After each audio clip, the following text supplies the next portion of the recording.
Yves Lefebvre est avec nous, secrétaire général du syndicat Unité SGP Police FO. Yves Lefebvre, bonjour. Bonjour. Merci, patron de ce syndicat.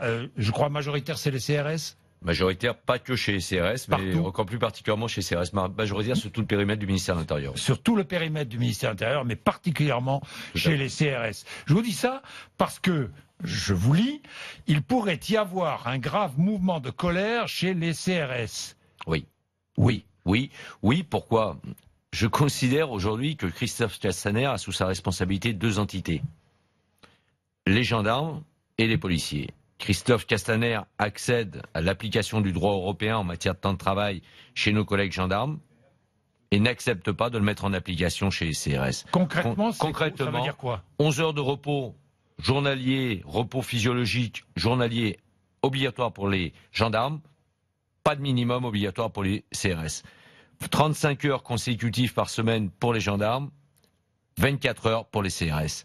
Preuve en effet, de la semaine dernière, on a imposé à 3 compagnies républicaines de sécurité, dans le cadre du déplacement du Premier ministre à Vendôme, on les a obligés à travailler 42 heures sur 48 pour permettre à nos collègues gendarmes d'accéder au repos. Donc il y a 2 poids, 2 mesures. Il y a 2 poids, 2 mesures, et je demande à Christophe Castaner, il faut mettre en place vite des mesures. Appliquons le droit, rien que le droit. Bon. Et malheureusement, il vous en dira peut-être plus tout à l'heure, je crains qu'on soit en train d'essayer de nous embourber en la matière. Donc c'est l'une des revendications des CRS. Et bien et les retraites, bien évidemment. Et les retraites. Alors les retraites. Est-ce que des CRS pourraient se mettre en grève? Vous n'avez pas le droit. Alors, on n'a pas le droit de grève. Depuis 1948, on n'a plus le droit de grève. Oui. Demain, je vais assumer mes responsabilités de syndicaliste républicain et qui plus est majoritaire. Mes collègues CRS seront dans les rangs demain pour protéger les manifestants et interpeller ceux qui auraient pour vocation à détruire, à blesser les Black Blocs. On sera dans les rangs demain. Demain, il n'y a pas de doute, la police interviendra si l'ordre est menacé. Bien évidemment, c'est un devoir républicain et les policiers sont des policiers républicains. N'en déplaise à Jean-Luc Mélenchon qui nous taxe de miliciens. Par contre, il y aura les services d'ordre qui risquent malheureusement de s'étendre. Et à côté de ça, il y a d'autres missions.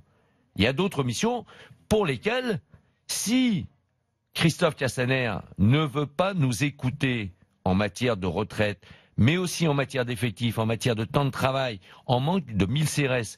Tout le monde nous le dit, mais on nous dit, vous allez apprendre à vous en passer. Moi, je dis à Christophe Castaner, non, je ne vais pas m'en passer. Donc, à un moment donné, sur d'autres missions qui ne pourraient moins mettre ou ne pas mettre en péril l'intégrité physique de nos concitoyens, nous opérons sans réponse des actions fortes. C'est-à-dire que dans certains commissariats, les policiers ne sortiront que sur appel d'urgence. Exactement, c'est déjà le cas pour les nuiteux, nos collègues qui travaillent de 21h à 6h, c'est le cas depuis vendredi pour les Pays de Loire et depuis avant-hier soir pour toute la France. 21h, 6h, on ne sort que sur appel, plus de mission d'initiative et on ne rentre plus par le fait de pognon, passez-moi l'expression, dans les caisses de l'État. Et des CRS qui ont déposé casques et matraques devant leur casernement à Pont-d'Orly, au sud de Paris. C'était lundi matin. C'était lundi matin, c'est une action qui a été initiée par d'autres syndicats, symbolique, mais qui veut dire aussi beaucoup de choses. Le ras-le-bol profond de garçons qui n'ont plus de repos, de garçons qui ont permis, de garçons et de femmes, qui ont permis de tenir la République debout. On oublie que le 1er décembre, il y a à peine plus d'un an, 1er décembre 2018, mais c'est la République qui a failli tomber. Pourquoi elle n'a pas tombé? Parce que les policiers et les gendarmes ont permis de la faire tenir debout. Et ça, on a affaire à des gens qui oublient dans ces gouvernements. Vous craignez demain et samedi aussi, vous craignez vraiment la présence de Black Bloc? Oui. Vous avez des informations? On parle d'un millier de Black Bloc mobilisés? J'ai entendu les propos de Didier Lallement, le préfet de police de Paris, parler d'un millier. Effectivement, il y a matière à craindre. Il y a matière à craindre. Pourquoi? Parce qu'on va être dans un format de plus grande amplitude que pour le 1er mai dernier. On sait qu'ils vont tout faire pour s'infiltrer. On va avoir les Black Blocs malheureusement traditionnels, puis on va avoir les Black Blocs par sympathie, qu'on appelle généralement les gilets jaunes radicalisés. Oui, on risque d'avoir de graves incidents demain. C'est pour ça que, encore une fois demain, la France va tenir debout. Grâce à qui? Grâce toujours aux mêmes. Et là encore, on va nous féliciter, on va nous dire, effectivement, vous êtes courageux, vous êtes bons. Ou vous accusez. et où on nous accusera pour une partie de violence de la classe politique, et parfois d'une certaine partie d'une classe qui ne mérite pas d'être appelée médiatique. Mais à côté de ça, on nous oubliera. Dès lors que ça va se calmer, on nous dira oui, demain on dira encore il manque 1000 CRS. Mais après-demain on nous dira il faut savoir vous en passer. Alors est-ce que vous demandez le maintien de votre système de retraite? Bien évidemment. Bien évidemment, aujourd'hui on nous parle, à travers la réforme, on nous parle de maintien de notre régime particulier de retraite à condition que nous ayons 27 ans de mission dite à risque. Je rappelle que vous avez droit à une année de cotisation en plus, tous les 5 ans. Oui, à hauteur de 5 annuités. 5 annuités. À concurrence de 5 annuités. Vous voulez garder cet avantage? On veut garder. Pour nous, un flic, il est rappelable à tout moment, il est exposé à tout moment. Ce sont les règles d'emploi du policier pendant et hors des heures de service. Et moi, je ne sais pas ce que ça veut dire un métier à risque ou non à risque dans la police nationale. Tous les flics, à quelque moment que ce soit, peuvent être exposés au danger, quel que soit leur grade, quel que soit leur corps.